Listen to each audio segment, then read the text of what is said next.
I'm a student. I've personally been through the middle school. I've done my 3 years of middle school, and I've moved on to high school. And the middle school, it's, look like a rainbow right now. Sorry about that. The middle school, it's a basis for high school.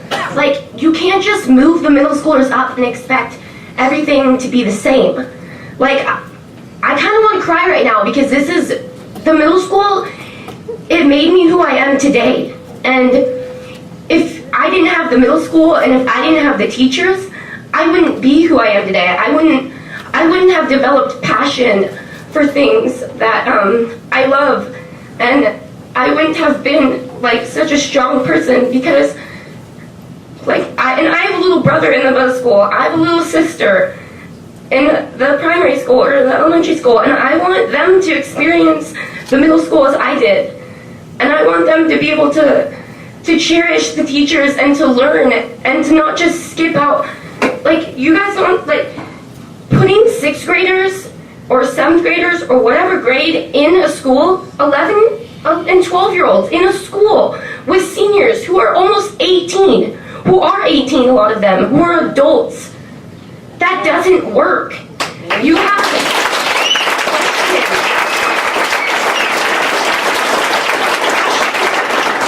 Freshmen are already a problem. Like, I don't mean that in a bad way.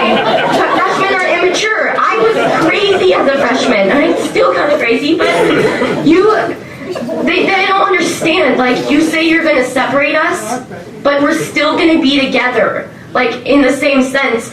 I played sports in middle school. I love cross country. I developed my love for cross country in middle school. And I love it now. I want to go and I want to run in college. And honestly, if you took me out of my middle school and I didn't get to go run in cross country in middle school, I wouldn't love cross country now. I wouldn't know what I love. I wouldn't know what I want to do. I wouldn't know anything about what I want to be when I grow up or who I want to hang out with. Some kids think it's cool to hang out with older kids, and some older kids are completely just not good role models for little kids, and that's not a good thing. Little kids look up to older kids, and sometimes older kids are out there doing drugs and stupid things, partying, whatever, and little kids are like, oh, that's cool, I'm gonna do that. And if you put them together, it's gonna bring, freshmen already think it's cool to do that, and that's just all I want to say as in, like, my opinion as being a student.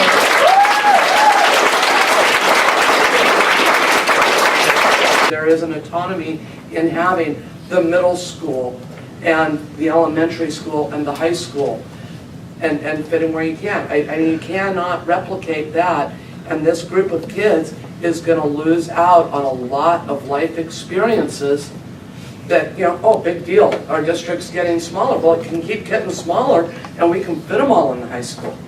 I mean, and then you've got your K through 12. Yeah, it's a sacrifice, and it's a lot of money. God knows I got my tax bill today. Thank you all. Yeah. But I think it's a worthwhile expenditure, and I think that this board, if what you say about listening to the community and giving credence to it, I think you have no choice but to vote and have a motion to listen to other viable suggestions. I love LMS. It's the awesome, awesome school. And I really thank you for the opportunity in the school district and the teachers for making it such an awesome school. I love the teachers. I like the administration. I love the facilities. And when I think about when I went to middle school, it was horrible. I mean, I didn't like middle school. It's a tough time for kids. They need a safe area to grow from grammar school to high school. I don't want my middle schoolers at the high school. It's not the place for them to figure out life. LMS is a safe place for my kids to figure out life, to grow, to become who they are as a person. Every teacher at LMS that I've spoke to, every administrator in the administration office, every student I have spoken to, not one person is in agreement to this. And if you guys think that you're going to pass a bond, it's not going to pass. And I will do my best to defeat any bond that does not include keeping LMS alive. And you guys need to realize that. It's not going to pass. So you can figure out it's not going to pass. Because I know a lot of parents that feel like me. I haven't found like one parent who wants that school closed. Not one teacher, not one student. And you know, when I walked in that school, the first time I brought my husband, I go, honey, you have to see the school. It is so neat. And I would, if you haven't been in that school, you have to walk in the door. As soon as you walk in, it's just like, it's just like the most fantastic thing. And there's pictures of every class that has ever walked that hall. And a picture of every person. It's like saying, this person was important. This person, we poured into this person's life. And look at their picture. I had a friend who went to that school, and she graduated a long time ago. And I called her and I said, hey, Nina, I'm in the old high school. I said, what year did you graduate? She told me. I went and looked at her. Her maiden name was Primavera. Many of you guys know that name. And it's important. She's up there, and she walked those halls. And that's what that school means. That memorial, those are our kids from this island that served our country, and it's right there on the school. That school is so important. It is the heart of our community. And that's all I have to say.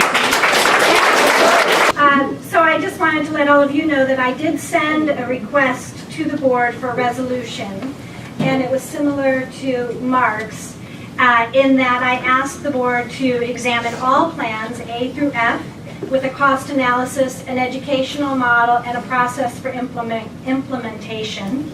I heard back from a couple board members, so hopefully they're considering that the resolution could slow down to rethink the restructuring and look at all those plans, and it could all go out to the public. But that's just part of what I wanted to say. I also had a question. We just passed a capital levy for capital improvements. So why then are all of these capital improvements in a bond? I find that kind of confusing, the capital levy and the capital bond. Also, 2 years ago, you voted to close the primary school because of a long laundry list of issues, inefficiency, exterior hallways.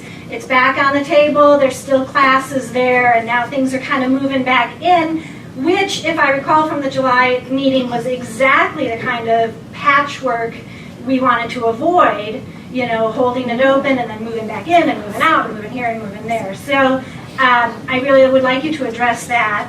When I was listening earlier, it looks like the high school needs $6,700,000 in capital improvements.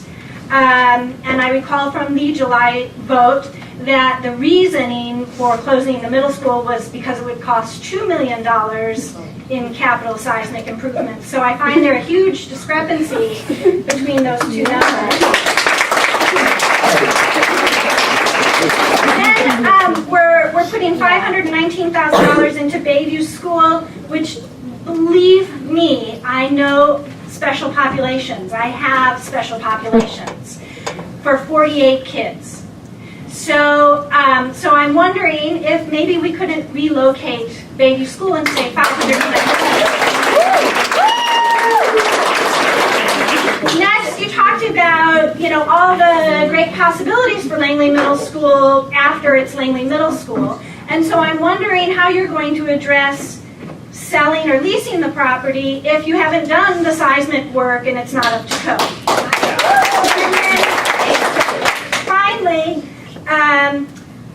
you're saying the restructuring is going through even though the bond is not going through until possibly February of 11. So basically what you're saying is we're moving the middle school kids to the high school without any structural changes to accommodate the middle school students, because the bond now has gone from a consolidation restructuring bond to a capital bond with maybe some modifications. So I'm wondering what accommodations you're going to give to the middle school students when you move them into the high school if you're going ahead with that, but you're not going ahead with the bond until February. And I'm not.